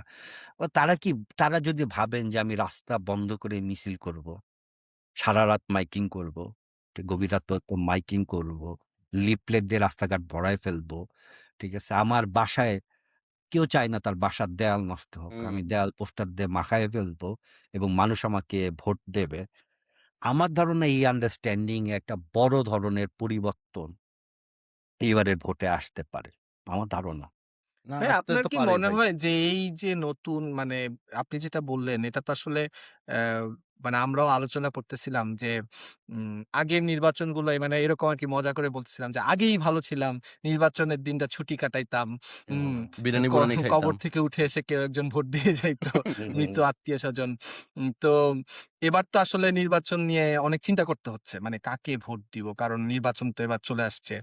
এখন আপনি যেটা বললেন যে আ মানুষজনের যেহেতু আসলে একটা বলা যেতে পারে অনেকটা এরকম এভাবে যে আসলে একটা জেনারেশনাল গ্যাপ হয়ে গেছে। কারণ যারা নির্বাচনে মানে এমপি প্রার্থী বা এরকম, তারা আসলে যে ১৫-১৬ বছরে আসলে ওয়ার্ল্ড ডায়নামিক্স টা কিভাবে চেঞ্জ হইছে, মানুষের সোশ্যাল সাইটের ইমপ্যাক্ট কি, মানুষের ইনফরমেশন গুলো কিভাবে মানুষ নিচ্ছে, কিভাবে কনজিউম করতেছে। আমার কাছে মনে হয় আপনার ওই যে কথাটা বললেন না যে ইউএসএ তে একটা প্রার্থী আসলে তার অনেক রিগোরাস ভেটিং প্রসেস এর মধ্যে দিয়ে যেতে হয়। তার কি শরীর ভালো আছে? সে কি এত বড় ক্যাম্পেইন চালাতে পারবে? বা তার একটা বিশাল বড় রিসার্চ টিম থাকে যে রিসার্চ টিমটা চিন্তা করে যে কোথায় কি হচ্ছে? কিভাবে মানুষ চিন্তা ভাবনা করতেছে? অনেক ধরনের এনালাইসিস করে। আমার মনে হয় আমাদের দেশের মানে একদম সেন্ট্রালে হয়তোবা তারেক জিয়া বা শফিকুর রহমান উনাদের হয়তোবা আশেপাশে কয়েকজন আছে যারা হয়তোবা অ্যা সারা দেশের একটা আইডিয়া তাদেরকে দেয়। কিন্তু বাকি ৩০০ আসনের প্রত্যেকটা আসনের একেকজন এমপি তারা মনে হয় না তাদের কোনো রিসার্চ টিম এমন আছে যে তারা আসলে ই সামাজিক এই চেঞ্জ গুলো ১৫-১৬ বছরে আসলে খুব র‍্যাপিডলি চেঞ্জ হইছে। ১৯৬০ থেকে ৭০ ওই ১০ বছরে যতটা চেঞ্জ হয়েছে ২০১০ থেকে ২০২০ এর চেঞ্জটা কিন্তু অনেক ফাস্ট। অনেক ফাস্ট, অনেক বেশি। তাই? খালি ফাস্ট না তো অনেক বেশি। অনেক অনেক বেশি। তো হুম। আমার মনে হয় তারা এটা এখনো বুঝতে পারতেছে না যে আসলে জনগণ কি চায়। আমাদের এলাকায় ভাই আপনি বিশ্বাস করবেন না। মনে করেন একটা স্কুলের মাঠে ওয়াজ এই হচ্ছে। আপনার এলাকাটার নাম বইলা নেন আগে। ঢাকা ৮ আসন। আমাদের ও, ও মির্জা ফুয়াদ ভাই আব্বাস ঢাকা ৮ আসনের। হ্যাঁ। তো পোস্টাল আমাদের ব্যালট যে আসনটাই ভাই এখন কিন্তু একদম মানে এই পুরা পোস্টাল পোস্টাল নির্বাচনের ব্যালট ভোট দিচ্ছেন ফুয়াদ ভাই, মধ্যমণি। পোস্টাল পাঠাইছে, ব্যালটে ভোট পাঠাইছে। দিচ্ছেন, ভোট আমি দিচ্ছেন, ভাই ভোট দিচ্ছেন। ব্যালট পাঠায় দিছি। কারে ভোট দিচ্ছেন, কারে ভোট বলে ফেলেন, কি আছে বলে ফেলেন, আরে লাইফে কি আছে মা বলে ফেলেন, মাইর খাবে কি ভাই, আছে লেখা, মাইর। কি আছে বলে ফেলেন, লোকজন বলে ফেলেন, কবর বিসমিল্লাহ থেকে বলে উইঠা ফেলেন। আইসা ভোট দেয় না, ওনারে স্ক্রিন থেকে উইঠা আইসা মাইর দিতে পারে। ভাই আমি কিন্তু আপনার সাথে আগের পডকাস্টে বলে দিছি আমি কাকে ভোট দিতে চাইতাম। মানে চাইছিলাম ঢাকাতে। তাই। না ওটা তো ভাই, হ্যাঁ, যাই হোক আল্লাহ মাফ করুক। হ্যাঁ। হ্যাঁ। তো হ্যাঁ, এখন যাই ফুয়াদ ভাই হোক ভাই, কাহিনী হ্যাঁ, হলো আমাদের বাসায় বুঝছেন, আমাদের আশেপাশে মনে করেন ওয়াজ হচ্ছে বিশাল মনে করেন একটা মাঠে, স্কুলের হুম, মাঠে। হুম? পুরো এলাকায় প্রত্যেকটা খাম্বাতে আপনার একটা করে মাইক। ৫ হুম, মাইল দূরে হচ্ছে ওয়াজ। কিন্তু আপনার বাসার সামনে বারান্দার পাশেই একটা মাইক এবং রাত ১১টা-১২টার আগ পর্যন্ত এত উচ্চ স্বরে একেকটা ওয়াজ হয়। ওয়াজ যদি মানে শ্রুতিমধুর হতো এবং আপনি যদি মানে শুনে ভালো লাগতো। ওই যে আমাদের দেশের ওয়াজগুলো কেমন? মানে একটা সার্টেন একটা প্যাটার্ন আছে। হুম, দেখবেন যে একটু হঠাৎ করে একটা কথা বলে ঠাস করে একটা খুব জোরে চিৎকার দিয়ে উঠবে। এরকম আরকি। আমি জানি আমির না হামজা। এগুলো। এটা মনে করেন যে মানুষের যে স্বাভাবিক শিষ্টাচার, এই যে অসুস্থ আমার মা প্রচন্ড অসুস্থ। আমাদের বাসায় বাচ্চারা আছে যাদের স্কুল, কলেজ, এই যে বার্ষিক পরীক্ষা ডিসেম্বর, মনে করেন যে ওয়াজ যে হচ্ছে, এই ওয়াজ মানে থামাথামি নেই। ভাই এই ধরনের জিনিসগুলো আসলে অ্যা মানে মানুষ কতদিন এগুলো গ্রহণ করবে? মানে মানুষ তো এগুলো আসলে পছন্দ করে না। এই ধরনের মনে করেন এটা তো শুধু ওয়াজ বলতেছি বাট যেকোনো রাজনৈতিক মনে করেন যখন ইয়ে হয় আরকি যে সমাবেশ, মহাসমাবেশ। এগুলো তো মানুষের আসলে আর ভালো লাগে না এখন। রাস্তাঘাটে এত বিশাল মানে সব জাম-টাম, ট্রাফিক জ্যাম লেগে গেছে। না আমি এটা মানে সম্পূর্ণ রকম একমত এবং এজন্য আমি খুব অবাক হইতেছি যে কোনো কি অর্থ আছে এই জনসভা, এই জনসমাবেশগুলা করা? একটা জনসমাবেশ এমনকি এটা যদি আপনি জেলা শহরেও করেন, সেই জেলা শহর পুরাপুরি অচল হয়ে যায়। পুরাপুরি অচল হুম, হয়ে যায়। এবং এই যে এতগুলো লোক জড়ো হয়, আমরা সবাই জানি লোক কেন একটা জনসমাবেশের লোক কেন জড়ো হয়। তার মধ্যে একটা বড় অংশ থাকে যারা কৌতূহলী জনতা, জাস্ট তামসা দেখতে আইছে। এরা সবকিছু দেখে। মানে একটা ড্রেন খোঁড়ার সময় এরা আগ্রহ নিয়ে দেখে। এদের একটা গ্রুপ থাকে। আরেকটা গ্রুপ থাকে ভাড়া খাটা, মানে ভাড়ায় তারা, মানে বিভিন্ন নেতারা, ছোট, ছোট নেতারা, তারা একেকজন নেতার ঘাড়ে হয়তো দায়িত্ব থাকে আমি ১০০ জন নিয়ে আসবো, আমি ১,০০০ জন নিয়ে আসবো। এই করে আরকি একটা মাঠ ভরে যায়। কিন্তু আদৌ এই যে আদৌ এই বিশাল জনসমাবেশের আদৌ কোনো মূল্য আছে কিনা? আমি হয়তো এই ছবিটা, আমি ওই ড্রোন দিয়ে একটা ছবি তুইলা হয়তো আমি দেখাইলাম জাতিকে যে আমি বিশাল হ্যাডমল একজন মানুষ। আমি ভীষণ জনপ্রিয় একজন মানুষ। বাট আপনার এই জনপ্রিয়তার আসলে মূল্য কতটুকু? শেখ হাসিনাও যখন জনসমাবেশ করতেন, ঠিক আছে? আমরা ড্রোন দিয়ে দেখতাম যে লাখ, লাখ মানুষ তার জনসমাবেশে ছিলেন। কিন্তু আপনারা কি শেখ হাসিনার কাছ থেকেও শিখেন নাই? যে শেখ হাসিনা যখন পালায়ে গেলেন, কই মানে তার লাখ, লাখ কর্মীর মধ্যে তো একটা কর্মীও আগায় গেল না। যে আমি আপনার জন্য, আমি আপনাকে বাঁচাইতে আইছি। লাখ, লাখ কর্মীর মধ্যে একটা ১০ জনও তো আগায় যায় নাই যে আমি আপনাকে বাঁচাতে আগায় আসছি। বা আওয়ামী লীগের যে তখন সমাবেশে লাখ, লাখ লোক জড়ো হইতো। বলতো ২০ লাখ, ২২ লাখ লোক জড়ো হইছে। তারা তো বাংলাদেশেই আছে এখন, তাই না? এই ২০ লাখ, ২২ লাখ লোক। কোথায় এখন তারা? এখন তারা কোথায়? হুম। এখন তারা কেন নামতেছে না? তার মানে কি যে জনসমাবেশে যে এত মানুষ আসে, এটা কোনো অর্থ হয় না। That is completely meaningless nonsense একটা কাজ। ভাই এবং একই রকম আরেকটা এটার মধ্যে এক ধরনের ফুয়াদ ভাই জাস্ট একটা মিনিট। মানে হ্যাঁ, হ্যাঁ, এটার শিওর। মধ্যে এক ধরনের বর্বরতা আছে। এক ধরনের পশুত্বও আছে যে আমি আমার ক্ষমতা আমি দেখাইতেছি। আমি আমার ক্ষমতা দেখাইতেছি যে আমার হুম, পার্টি এত, সে চাইলেই ৫ লাখ লোক জড়ো করে ফেলতে পারে। এবং এইটার কোনো, কোনো ধরনের এটার কোনো বাস্তব মূল্য নাই। একটাই এটার আউটকাম আছে, সেটা হচ্ছে জনভোগান্তি।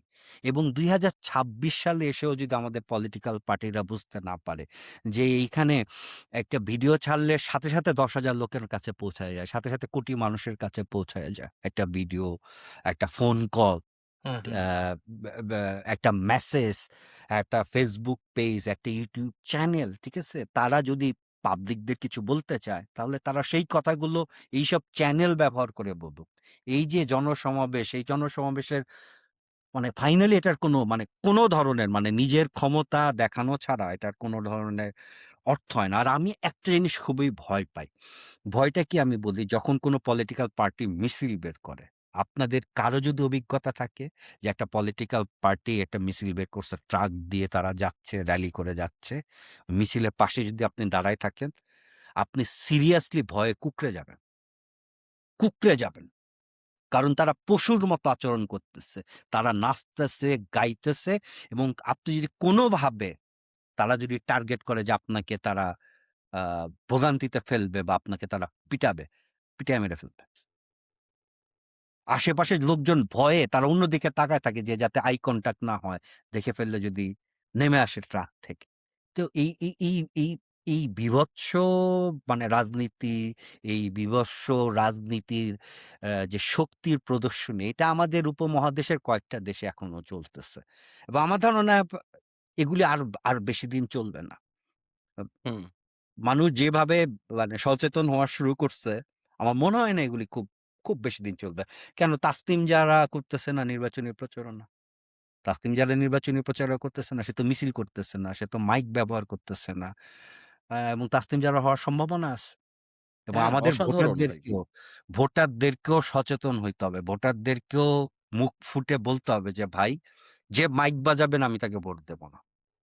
ভাই যে আপনি তো পোস্টার বললেন দিয়ে এলাকা ঢেকে ফেলবেন আমি তাকে ভোট দেব না।" বললেন হুম। অনেক কথা। এতক্ষণ তো ফুয়াদ ভাই ওয়াজ নিয়ে বলতেছিল। এরপরে আপনি তো এরপর আরো ডিপে গেলেন। এর মাঝখানে দেখি আরো ভোগান্তি বাড়তেও পারে, বলা যায় না। কারণ এতদিন তো ওয়াজে মনে করেন যে মুসলমানদের উদ্দেশ্যে ইসলামিক কথাবার্তা বলা হইতো। হুম, এখন দেখি এক জামাত নেতা, নাম-টাম জানি না। সে দেখি মন্ত্রও পড়তেছে হিন্দুদের ওখানে যেয়ে। হুম, দেখি পুরা মন্ত্রটা পাঠ করে ফেলছে গীতার। হুম, হুম। এখন এইটা যদি ওয়াজ দিয়া শুরু করে একটা, তখন কই না, যাবেন? এমনি বে বে খালি মুসলমান ধর্ম না, ওয়াজ সব ধর্মেই আছে। আমি গিয়ে হিন্দুরা কিন্তু ভালোই ওয়াজ করে। হ্যাঁ? তাই? বাংলাদেশে এটা এটা আচ্ছা হ্যাঁ, জানি না। ব্যাপক রকমের ওয়াচ এবং আমার বাসায় একবার করতেছিল, কি বলে, রং করতেছিল একটা স্প্যানিশ লোক, হিস্প্যানিক। তো সে দেখি মানে গানের বদলে সে একটা কি স্প্যানিশ ভাষায় কি যেন শুনতেছিল। আমি বললাম, "কি?" তখন সে আমাকে যেটা বুঝাইলো সেটার মানে দাঁড়াইলো সে একটা তার ধর্মের, আমি ধর্মটার নাম, তার ধর্মের সে ওয়াজ শুনতেছিল। হুম, একজন জাস্ট কোনো মিউজিক নাই, কোনো কিছু নাই, জাস্ট কথা বলতেছে। মানে এবং YouTube এ না, Facebook এ প্রচুর হিন্দুদের ওয়াচ পাওয়া যায় এবং আমি ধর্ম নিয়ে আমরা এখানে কিছু হুম। কোনো কথা না বলি, না বলাই ভালো। কেটে ও দিব নাকি? না, ঠিক আছে। এটা আসলেই না, কোনো কিছু না বলাই ভালো। ঠিক আছে? হুম।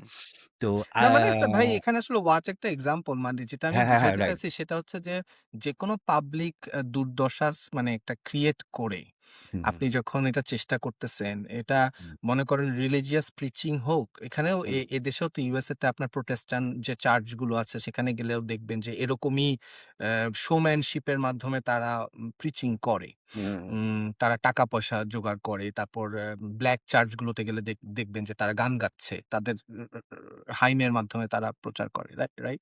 তো এই জিনিসটা তো আছেই। কিন্তু আমি যেটা আরকি মনে করি সেটা হচ্ছে যে আপনি ওয়াচ করতেছেন। আপনি হয়তোবা আপনার কথাগুলো অনেক ভালো। আপনি হয়তো অনেক জাস্ট রিলিজিয়াস টিচিং দিচ্ছেন মানুষকে। কোন সমস্যা নেই। কিন্তু রিলিজিয়ন বলেন বা যেকোনো আইডিওলজি বলেন, সেটা যদি কাউকে চাপায় দিতে হয়, মানে আপনি দেখবেন আমরা কিন্তু, মানে এটা আমরা প্রায়ই আলোচনা করি যে আমরা কিন্তু দেখবেন যে বাই প্র্যাকটিস আমরা বলি, খেতে গেলে আমরা বলি বিসমিল্লাহ, বা বড় ভাইকে দেখলে আমরা বলি সালাম আলাইকুম, বা আমরা মনে করেন কেউ একটা কিছু বললে বলি ইনশাআল্লাহ বা আলহামদুলিল্লাহ বা মাশাআল্লাহ। আলহামদুলিল্লাহ। এগুলো হুম। কিন্তু আমরা যতটা না মনে করেন আ মানে বুঝে করি, ততটা তার থেকে বেশি করি প্র্যাকটিস, কালচারাল প্র্যাকটিস থেকে। কালচারাল প্র্যাকটিস, আমরা অভ্যাসের। এটা করে ফেলি। এখন হুম, আমরা কিন্তু স্বাভাবিকভাবেই দেখে আসছি আমাদের মা, আমাদের বাবা, আমাদের উম উম সব মুরুব্বিরা তারা নামাজ পড়েন। বিশেষ করে বাবারা, আমরা গল্প করতেছিলাম সেদিন ইমতির সাথে যে বাবারা দেখা গেছে একটা বয়স হয়ে যাওয়ার পর, রিটায়ারমেন্ট এর পর সবাই নামাজ শুরু করে দেয়। হুম, হ্যাঁ? এর আগে হয়তোবা নামাজ পড়েনি। কিন্তু পড়তেছে। এখন কথা হচ্ছে যে আমরা কিন্তু যেটা প্র্যাকটিস করতে চাই, নিজে থেকে যদি আসে, ন্যাচারালি আসে, আমরা জুম্মা নামাজটা পড়তে যাই, হুম, পড়ে আসি, হ্যাঁ? কিন্তু যদি আমাদের হলে আমরা দেখছি যখনই আমাদেরকে তাবলিগ থেকে বড় ভাইরা এসে প্রিচ করতে আসে, তখনই আমরা পালাইতাম। হুম, ভাই তুমি আমাকে এসে বললে হবে না যে আমার নামাজ পড়তে হবে না কি করতে হবে। আমি বুঝবো। আমি যেদিন পড়ার সেদিন আমি পড়ব। অনেকটা এরকম। এরকম হুম, কিন্তু ফ্রিডম একটা চয়েস থাকে মানুষের। তো এখন মনে আম করেন হুম, রাজনৈতিক আইডিওলজিটাও এরকম যে আমি যদি এটা মানুষকে চাপাই দেই, মানে নিতেই হবে আপনাকে বা এরকম, তখন দেখা যায় যে মানুষ সবসময় কিন্তু মানে দূরে সরে যেতে থাকে। যেটা আপনি যে আওয়ামী লীগের ক্ষেত্রে বললেন যে যদি মানে যেকোনো আপনি যদি চেতনা বলেন বা যেকোনো কিছু যদি একদম সবাইকে জোর করে দেন, মানুষ দেখা যায় অনেক দূরে চলে যায়। তো রাইট। এরকম একটা হবেই আরকি। তো আমি ওটাই আরকি বলতে বুঝাচ্ছিলাম ওয়াজের কথা। না না আমি তো আমি তো আমি আমিও তো এখানে ভাই একটু দাঁড়ান ভাই ১ সেকেন্ড। আচ্ছা। আমি আপনাকে থামাই। আমি কিন্তু ব্যাপারটা তুলছিলাম অন্য হিসাবে যে জামাতি নেতা হঠাৎ করে হিন্দু মন্ত্র পড়া শুরু করে দিল। ওরা মানে কি পরিমাণ তার মনে করেন ভোট পাওয়ার একটা ইচ্ছা আকাঙ্খা। না ভোট বুঝছেন? পাওয়ার জন্য মানে এইটা তো বইলা লাভ নাই। ভোট বুঝছেন? পাওয়ার জন্য মানুষজন কত কাজ করে।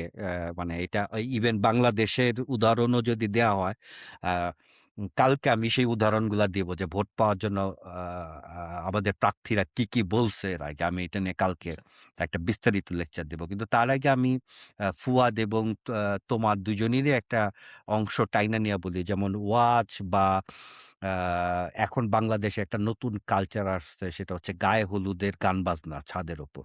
ছাদে তারা হাউকাউ করে। তো এই ব্যাপারটা হচ্ছে একটা এবং এখন ইলেকশনের প্রচারণার একটা মাইকিং ব্যবহার। সো আমাদেরকে বুঝতে হবে আমরা এমন একটা সময়ে বাস করি যখন আমরা চাইলে আ আমরা ইউজাররা চাইলে সবকিছু কন্ট্রোল করি। যেমন আমাদের এই পডকাস্টটা প্রচারিত হচ্ছে। যার মনে যখনই মনে হবে যে আমি এটা দেখব না সে সাথে স্ক্রল করে অন্য হুম, জায়গায় চলে যাবে অথবা এক্সাক্টলি। বন্ধ করে দেবে। ঠিক আছে? Netflix এ সে মুভি বন্ধ করে দেবে। টিভিতে রিমোট দিয়ে বন্ধ করে দেবে। ঠিক আছে? সে এখনকার মানুষের হ্যাবিট হচ্ছে সে সবকিছু কন্ট্রোল করতে পারে। এটাতেই অভ্যস্ত। আমি যখন কথা বলতেছি বাইরে স্নো পড়তেছে। ঠিক আছে? কিন্তু আমার ঘরের ভেতর আমি জাস্ট পাতলা জামা পরে কথা বলতেছি। কারণ ঘরের ভেতর ঠান্ডা নাই। আমি এটা কন্ট্রোল করতে পারতেছি। সারা পৃথিবীর মানুষ কন্ট্রোল করতে পারে। কিন্তু বাংলাদেশে এই যে মাইক দিয়ে যখন এই যে কনসার্ট করা হয় যে ছাদে বিকট শব্দে কি হ্যাঁ, সব ডিজে গান-টান বাজানো হয় অথবা এই যে ওয়াজের যে সারা রাত ধরে বা গভীর রাত পর্যন্ত চলে। এইটা আমি অ্যাজ এ ইউজার ধরেন আমি অ্যাজ এ ইউজার আমি এটা শুনতে যাচ্ছি না। আমার কি বাঁচার কোনো উপায় আছে? কোনো উপায় নাই। আমাকে এটা শুনতে হবে। আমি শুনতে চাচ্ছি না যে মাইকে পাটোয়ারি বক্তব্য দিচ্ছে। এটা আমি শুনতে চাচ্ছি না। মির্জা আব্বাস এক্সাক্টলি। মাইকে বক্তব্য দিচ্ছে এটা আমি শুনতে চাচ্ছি না। কিন্তু এটা আমি শুনতে বাধ্য হচ্ছি। আমার হয়তো যার মাইগ্রেনের প্রবলেম আছে সে জানে এটা কি পরিমাণ যন্ত্রণা করা একটা কাজ। যে আমার এক্সাক্টলি। মাথা ব্যাথা চলতেছে কিংবা আমি অসুস্থ। আমার একটু ঘুমানোর প্রয়োজন। কিন্তু আমি কোনোভাবেই সেটাকে নিয়ন্ত্রণ করতে পারতেছি না। আমি বিশ্বাস করি সেই দিন বেশি দূরে না। যেদিন এগুলাকে একটা সিরিয়াস এখনই এটা অপরাধ। কিন্তু যেদিন এগুলাকে একটা সিরিয়াস ক্রিমিনাল অ্যাক্টিভিটি হিসেবে দেখা হবে। যে মাইকের ব্যবহারটা, এই যে বিকট স্বরে মাইক বাজানোর ব্যবহারটা, ঠিক আছে? যেটা আমি শুনতে চাচ্ছি না এবং আমি শুনতে চাচ্ছি না কিন্তু আমি বন্ধও করতে পারতেছি না। এইটা বাংলাদেশে আজ হোক কাল হোক। আ আ উন্নত বিশ্বে তো আছে। আমরা তো মানে আমি কিন্তু চাইলে এখন আমার বাসায় করতে পারব না। কি যেন বলে? ভ্যাকুয়াম ক্লিনার ইউজ করতে পারব না এখন। আমার নেইবাররা কমপ্লেইন করবে। কারণ এটা হালকা হইলেও একটা সাউন্ড ওদের ওইখানে যাবে। কারণ হুম। ভ্যাকুয়াম ক্লিনার তো একটা বিকট সাউন্ড তৈরি করে। হুম, হুম, হুম। একটা বিকট সাউন্ড তৈরি করে। রাত আমি ১০ টার যদি পরে তো এমনিতেই একটা কোয়াইট আওয়ার থাকে আমরা একেবারেই না। আমি হ্যাঁ, যদি এখন আমার বাসার সামনে গান বাজাই, ঠিক আছে?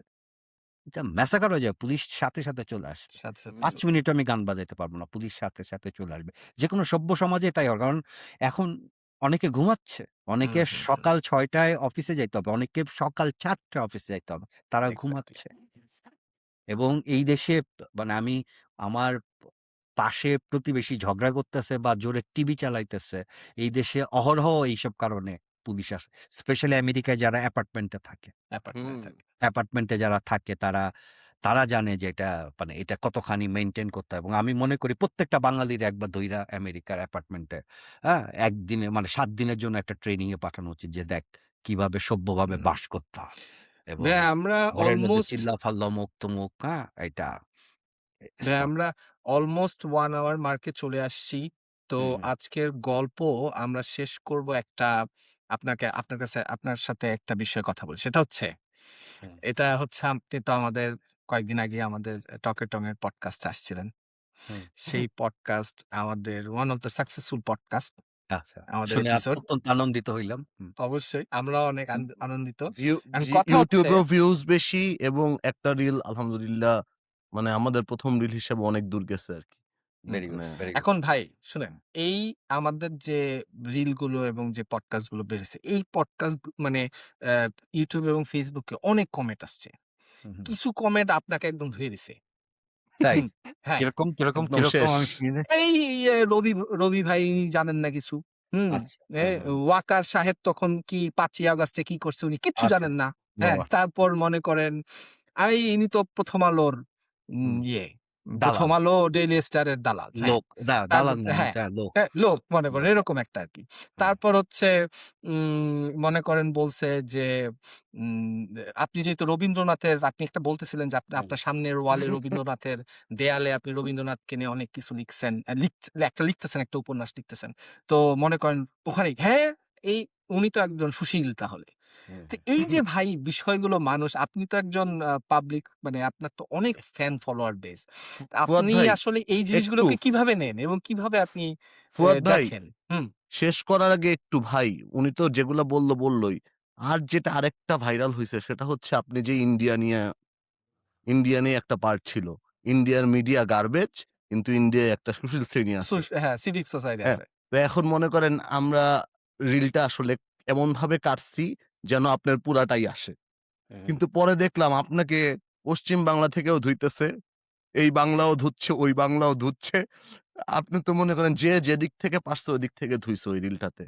এখন সমস্যা। এইটা মিলায়া বলেন। না, আমি অত্যন্ত আনন্দিত। আপনারা আপনাদের অসীম দয়া যে আপনারা আমাকে ধুচ্ছেন। আপনারা ধোন দেখেই আমি আ আ আমাকে আর শাওয়ার নিতে হয় না। শীতের মধ্যে শাওয়ার নেওয়া খুব কষ্টকর। আপনারা আমাকে আরো ভালোভাবে ধুয়ে যান এবং আমি শুধু একটি কথাই বলব যে ভাগ্যিস আ রবীন্দ্রনাথ, আইনস্টাইন, শেক্সপিয়ার তাদের সময় ফেসবুক ছিল না।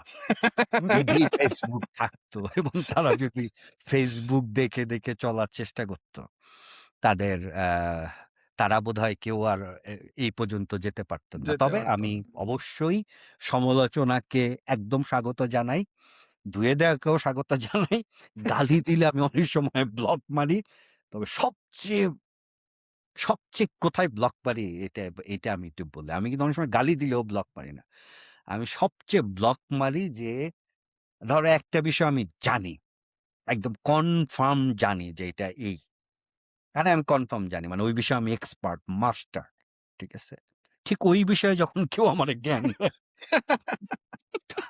এটা আমার জন্য ডাইজেস্ট করাটা খুব টাফ হয়ে যায় এবং আমি ওই যে মির্জা আব্বাসের মতো টিকার খেয়ে ব্লক মেরে দিই। মানে তুমি কোন বিষয়ে কথা বলছো? এটা আমার জাস্ট ঘরের বিষয়। আমার হাত ঘরের আছে না বিষয়। না আচ্ছা সাবজেক্ট ম্যাটার আরেকটা যেমন এক্সপার্ট কালকে ভাই। একজন আমাকে লিখছে, আমি জাস্ট কা কা কালকে না আজকে লিখছে। আজকে মানে এখন তো রাত, সকালবেলা একজন লিখছে আমার কমেন্টে যে, "ভাইয়া আপনি যদি বই লেখেন তাহলে খুব ভালো করবেন।" আমি কি বলব? রিপ্লাই দিছেন কোনো? না আমি কি রিপ্লাই দিব? বলেন যে, ভাই "আপু ব্লক একটু করে ঘেঁটে দেয় তো। ভাই আসেন। এরকম হলে তো না ভাইয়া ব্লক একটু ব্লক করে ঘেঁটে করব দেয়। না। আসেন।" ব্লক করে। না, না পটেনশিয়াল পাঠক ভাইয়া কোনো পরিবেশের সমস্যা নাই। কাস্টমার না। হ্যাঁ, আইজিস যাই আপনি হোক উপন্যাস লিখলে আমি পড়বো। হ্যাঁ, আর যাই হোক ভাই প্রতিদিন শেষ করার আগে যেহেতু ৭ দিন করব, ৭ দিন শেষ করার আগে আমরা একটা ই রীতি-রেওয়াজ রেখে শেষ করি। প্রতিদিন একটা আসন এট লিস্ট। একটা আসনের একটা প্রেডিকশন দিয়ে শেষ করি। কি বলেন? হ্যাঁ, এটা এটা একটা কেমন ভালো। হয়? হ্যাঁ, এটা ভালো হবে। তা আজকে যেহেতু আ পাটোয়ারি আর মির্জা আব্বাসের আসন নিয়ে কথা হইলো মেইনলি। মনে হয় হুম, প্রতিদিনই হবে। বাট হুম, হুম। আজকে ওদেরটা দিয়ে ঢাকা ৮ এ কে জিতবে? ঢাকা কে জিতবে এটা আমি আজকে বলতে পারব না। কারণ হইতেছে যে কেন বলতে পারব না আমি বলি। ঠিক আছে? এমনিতে সকল বিচারে ডেফিনিটলি মির্জা আব্বাস আগায় আছে। বাট এইখানে একটা বিশাল বাট আছে। সেটা হচ্ছে এইটা এত বেশি মানে এত বেশি কি বলে হ্যাপেনিং একটা আসন হয়ে গেছে না? ইলেকশনের জাস্ট ১ ঘন্টা আগে এমন একটা রিল আসতে পারে যাতে সবকিছু ভোটের ফলাফল উল্টায় যেতে পারে। সো আমি অন্তত এই আসন নিয়ে কোনো কমেন্ট করব না। ডেফিনিটলি মানে যেহেতু মির্জা আব্বাস এইখান থেকে মেয়র নির্বাচন করছেন, এটা তার উনি এলাকায় দীর্ঘদিন বসবাস করছেন এবং বাংলাদেশের পলিটিক্সের রিয়েলিটি কি? পলিটিক্সের রিয়েলিটি হইতেছে যে মানুষ ভোট কারে দেয়? ভোট দেয় হচ্ছে তার কাছ থেকে সে কিছু সুযোগ সুবিধা পায়। মির্জা আব্বাস অনেকের চাকরি দিচ্ছে। অনেক দেশে চাকরি দিচ্ছেন। উনার চাকরি দেওয়ার সামর্থ্য আছে কারণ উনি ব্যাংকের মালিক। তারপর অনেকে ব্যবসা-বাণিজ্য দিচ্ছেন। হুম। ঠিক আছে? তার একটা বিশাল কর্মী বাহিনী আছে। উনি আ বহুদিন ধইরা সেই ৮০ দশক থেকে রাজনীতি করেন। ঠিক আছে? উনার ব্যাপক কর্মী বাহিনী, ক্যাডার বাহিনী আরো অনেক কিছু আছে। সো উনি ডেফিনিটলি ওই জায়গায় সবসময় সুবিধাজনক অবস্থানে ছিলেন। উনি ডেফিনিটলি এই জায়গা থেকে নির্বাচন করছেন। উনার যেমন জেতার ইতিহাস আছে, উনার পরাজয়ের ইতিহাসও আছে। হাড্ডাহাড্ডি লড়াইয়ে পরাজিতও হইছেন। তো এইখান থেকে উনি ডেফিনিটলি আমি বলব যে উনি হচ্ছে মানে কি ফেভারেট। আগায় বাট আছে আরকি। আগায় আছে কিন্তু পাটোয়ারি অ্যা যা শুরু করছে, ঠিক আছে? পিছিয়ে নাই। তাতে করে পাটোয়ারি পিছায় আছে এটা বলা যাবে না। পাটোয়ারিও পিছিয়ে নেই। আরেকটা কথা সেটি হচ্ছে বাট একটা জিনিস আমি অন্তর থেকে বিশ্বাস করি যে হাদি যদি থাকতো of course. Maybe maybe he would win. নির্বাচনের ফলাফল অন্যরকম হইতো। হুম। মেবি। মেবি। এমনকি আমি এই কথাটা এখনো বিশ্বাস করি। হাদির মৃত্যুর পর হাদির যারা পরিবারের সদস্য ছিলেন তারা যদি মানে আমি তখন এটা ব্যাপকভাবে চাইছিলাম। আমি এটা ফেসবুকে লিখছিলামও যে হাদির পরিবারের সদস্যরা যদি এই আসনে দাঁড়াতেন তাহলে মানে কনফার্ম মির্জা আব্বাসের কোনো সম্ভাবনাই ছিল না। যেকোনো হাদির পরিবারের যেকোনো সদস্য বা তার কাছের মানুষ যদি হাদির মতো মানে হাদি তো হওয়া সম্ভব না। হাদির 1% নিয়ে হইলেও যদি দাঁড়াইতো, মানে হাদির 1% বৈশিষ্ট্য নিয়ে হইলেও যদি দাঁড়াইতো বা হাদির 1% ওনারশিপ নিয়ে হইলেও যদি দাঁড়াইতো এই আসনে, তারা নিশ্চিত এই আসনটাই জিততো। কেন তারা দাঁড়ালো না? এইটা আসলে সময় বলে দেবে কেন তারা দাঁড়াইলো না। বাট আমি আসিফ ইনতাস রবি একজন বাংলা ভাষার লেখক হিসেবে এবং বাংলাদেশের একজন দর্শক হিসেবে আমরা সবাই ৩ জনই দর্শক আসলে। আমি বলব যে এটা তারা খুবই ভুল কাজ করেছে। হুম। আল্লাহ ওনাকে বেহেশত নসিব করুক। ফুয়াদ ভাই এবার আপনার প্রেডিকশন দেন।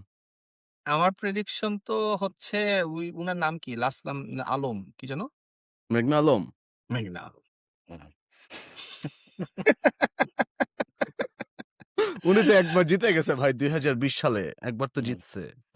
এই বিশ্ব কি উনি কি বাংলাদেশের সুন্দরী ছিল না বিশ্ব সুন্দরী? বিশ্ব সুন্দরী হওয়ার কথা মনে আরে হয়। বিশ্ব সুন্দরী না। কি যে মানে সুন্দরী ছিল জানি না। বাট মানে কিছু একটা মানে ছিলেন আরকি। হ্যাঁ, আমি চাই সেই জিতুক আরকি। কোনো খালি চান কন্ট্রোভার্সি ওই এটা? এখন একজন মিসিং। হিরো আলম ঢুইকা গেলে পুরা জিনিসটা জমে কি হয়ে যেত। একদম আসলেই মানে হিরো আলমকে তো নমিনেশন দেয় নাই মনে হয়। ০.৫ ঘন্টা হুম। পরে সে মিস করছে ০.৫ ঘন্টার জন্য। কান্নাকাটি টাইমলাইন করছে মিস অনেক। করছে। ০.৫ ঘন্টাও না বোধহয় ৫ মিনিট ৫ দেরি হওয়ার মিনিট। কারণে কি তাকে দেয় আমার নাই। কথা হচ্ছে ও টাইম জানে, সব জানে। তারপরে মিস করলো কেমনে? এতদিন বইসা বুঝলাম না। এটাও বুঝা গেল না। তোমার যাই প্রেডিকশন হোক, কও। আমার প্রেডিকশন হচ্ছে ঢাকা ৮ এ। আমার প্রেডিকশন ভাই মানে অঘটন। অঘটন। হুম, দেখা যাক। দেখা যাক। ওকে। দেখা যাক। মানে তি তি ৩ জন যেহেতু ৩ টা হেভিওয়েট প্রার্থী আছে, ৩ জন ৩ টাকে দিলাম আরকি। ৩ টাকে ওকে। দিলাম। Let's see. বুঝছেন? দেখি কি ঠিক হ্যাঁ, আছে। Let's see. What the story আর টকের টং এর মধ্যে একজন তো জিতবেই। একদম একজন তো তো জিতবে জিতবেই। সেটাই। হ্যাঁ, কিন্তু আমরা চাই বাংলাদেশের মানুষ জিতুক। ঠিক আছে? মানুষের বাংলাদেশের মানুষ জিতুক বাংলাদেশের মানুষ ইনশাআল্লাহ। জিতুক। আমরা বাট সবাই প্রো আমি কিন্তু বাংলাদেশ। আজকে প্রো কথা বলে বাংলাদেশ। খুবই আনন্দিত। Let's do it. ঠিক আছে? আজকে আমি লেটস ডু একটু ইট ভাই। এনার্জিতে লো। একটু আগে আবিষ্কার করছি আমার গাড়ি নষ্ট হয়ে গেছে। ঠিক আছে? সো আমি খুবই মেন্টালি ডাউন। স্টার্ট নিতেছে না। আই ডোন্ট নো কি হইছে। ঠিক আছে? ব্যাটারি সো গেছে মনে হয়। Let's see. ব্যাটারি ইনশাআল্লাহ গেছে। কালকে আবার সবার সাথে দেখা হবে। Thank you everyone for watching এবং অ্যান্ড আমি আমি সবাইকে বলব আপনারা এইটা ধুমায়া শেয়ার দেন, কমেন্ট করেন। আমরা এই ৭ দিনই অ্যা মানে ইলেকশনের আগ পর্যন্ত থাকবো এবং ফলাফলের রাতেও আমরা থাকবো এবং আমরা ইনশাআল্লাহ। ঐদিন ব্যাপক হাসাহাসি ইনশাআল্লাহ। করব। আর আর যদি অঘটন ঘটে তাহলে আর তো যদি হইছেই। অঘটন ঘটে। ওকে। তাহলে তো হইছেই। ওকে, হইছে। আসসালামু আলাইকুম everyone. Thank you for watching. Thank you ভাই।